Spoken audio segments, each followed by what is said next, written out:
In another video in this series, we presented information about the history and evolution of glasshouse vegetable production in the Netherlands, and we were introduced to Rob Baan, a very interesting glasshouse entrepreneur who is the director of Koppert Cress in the Westlands. Here we provide a longer, more in-depth interview with Rob in which he shares with us his ideas about horticulture and health. In the whole megalomane production process we went in, and that's the mistake we made in the 60s, 70s in the Netherlands. Production, never more hunger in the world, and we have to produce no more hunger, production, everything. You forget the why, because there came a whole industry which never existed before. 100 years ago they were not existing. The food industry. Who needs the food industry when you have fresh food? Why is the food industry developed? And why they are so dominant now? I mean, growers don't talk to governments. Unilevers and Coca-Colas talk to governments. They have no position. They shouldn't even exist. There's no reason for that industry to be there. The real reason to eat is because of your health. Food industry is not producing health. Food industry is producing money. It's a commercial thing. Horticulture is the essential. Now, what would you eat when you were born 170,000 years ago, knowing that your genes have not changed with you today? Your genes is completely the same. Yeah, your genome changes 0.2% in a million years. So we're just the same naked apes as before. Just imagine yourself if you're going to eat tonight in your naked butt, without Nikes and without a Kalashnikov. What are you going to eat? On your case, an AK-700 or something. But, yeah? What are you going to eat? A buffalo? No way. I mean, imagine you can trap a buffalo. A bunch of coyotes or wolves tap on your shoulder, back in line, we first. We are not the ones to eat the buffaloes. We are there to catch anything that runs, flies, or swims slower than you in your naked butt, without Nikes, without a Kalashnikov.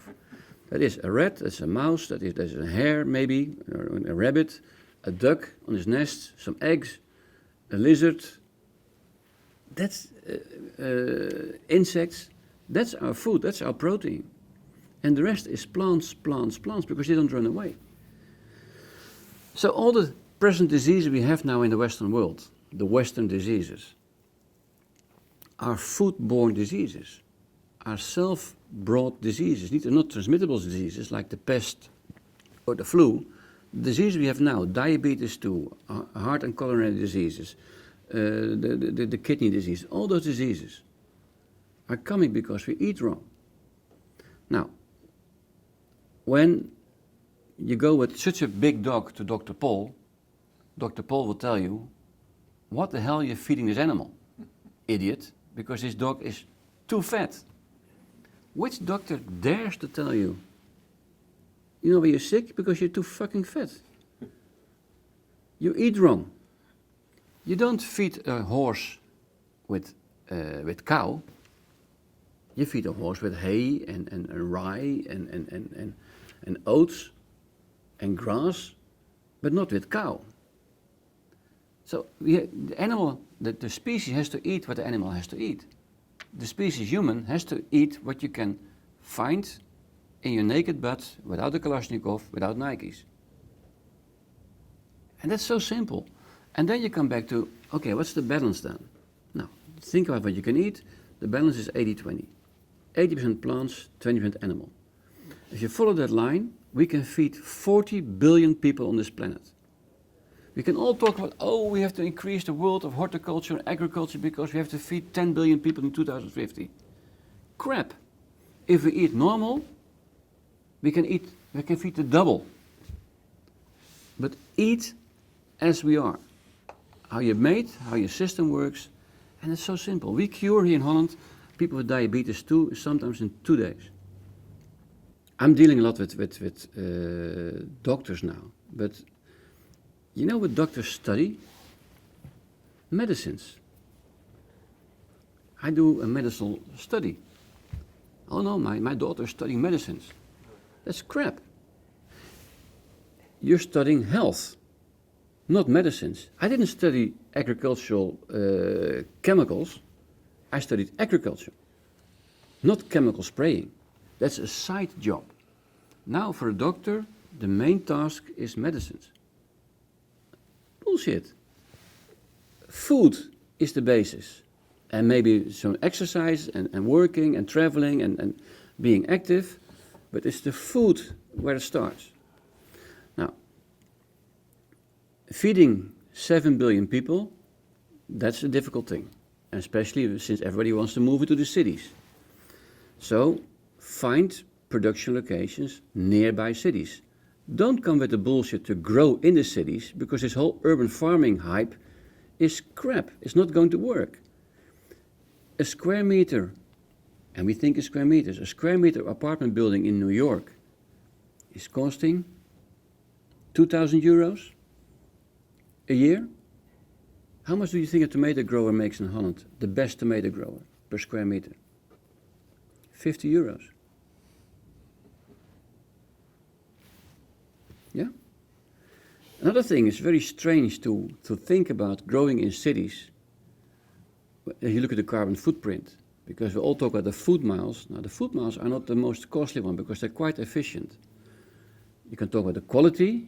I mean, if you put something in a container in California and you drive 3,500 miles, then you have to wonder how good the quality is when it comes here. Yeah, because you harvest unripe instead of ripe. So the system we have here in Holland is growing nearby the cities. If you take your bicycles, you take my bicycle from here to The Hague, it's 12 kilometers to come to King's Palace. Yeah? And we have this big example of urban farming in The Hague. It was a project, had to happen, very important. We have 35 million square meters of horticulture around The Hague. And with major subsidies, we have now 1,000 square meters on a rooftop, and it went bankrupt last month. So this urban farming hype, guys, students, don't buy it. It's funny, it's sexy, you get a lot of attention to it.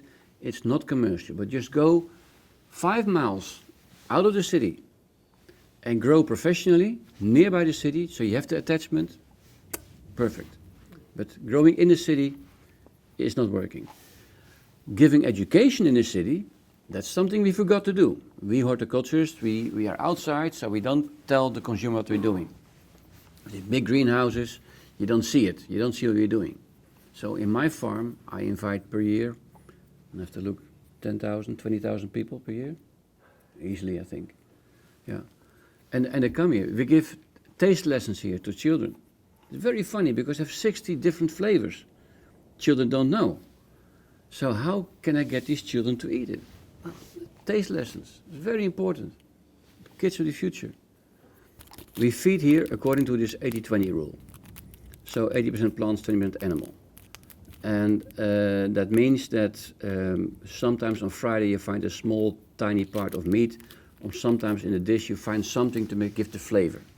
But in this case, in our company, the meat or the fish is the flavoring. It's not the vegetables which is the flavoring, but the meat or the fish is the flavoring. We want to have the world to eat 350 grams of vegetables per day. In Holland, it's 113 on average. Meaning many people eat 300 grams and many children don't eat it at all. In-house, we have this restaurant. It's called Rob and Bob. It's a cooperation between a caterer, a famous caterer in Holland, and us. And the caterer says, I learn a lot from you. Because, for instance, we said, why are we making dishes salt? Why we put salt to the dish? Okay, your body needs some salt, but you get salt in anyway, by all kind of ways. So we decided to make the soup saltless. Now, never tell it in advance. Because I don't say you get strikes, but soup consumption went down. So I told to the chef, okay, let's see how we can change that. He said, well, every day a sniff of salt less. But by using my flavorings, you can, with normal flavors, you can make a soup very tasty without salt. If you ask to the Nestlé's and Unilevers, can you reduce salt? They say, well, it takes us 20 years. What we did in a month. In a month's time, you can reduce salt and add flavor and make a fantastic soup. Those things we accomplish here, and I'm very, very proud of that. And I can tell you that the fertility in the company also improved. You didn't pick that up. The fertility in the company improved. I never had so many pregnant people in the company as I have today. Biggest problem now in the world, very poor semen of the man. Poor germination. Eat more vegetables, you solve the problem. To give an idea about, we made a calculation for Rotterdam. If you want to feed Rotterdam with 250 grams of vegetables per day, you can do that with about 800 hectares, of which 2,000 hectares, so 5,000 acres, of which 1,000 acres is greenhouse. You can feed Rotterdam and they have 250 grams of vegetables, they have no hunger. They don't eat it, they only eat 800 hectares. Yeah, sorry for mixing up the hectares and the acres, but you are smart students, so you understand that. Rotterdam is eating 70,000 hectares of meat. How much? 70,000 hectares for 1 million people. We don't realize that, but if you want to feed people with cattle, you need so much more acreage. And you can say, well, it's wasteland anyway. No, it could also be nature. It could be a normal pasture. It could have been a forest. And we decide to chop it down, to put cattle, and then you overeat the planet. If you go to the 80-20 rule, you need 10,000 hectares of animals. It's so simple, and I don't understand why everybody talks about intensifying agriculture, focus on production, and don't think about the consumption.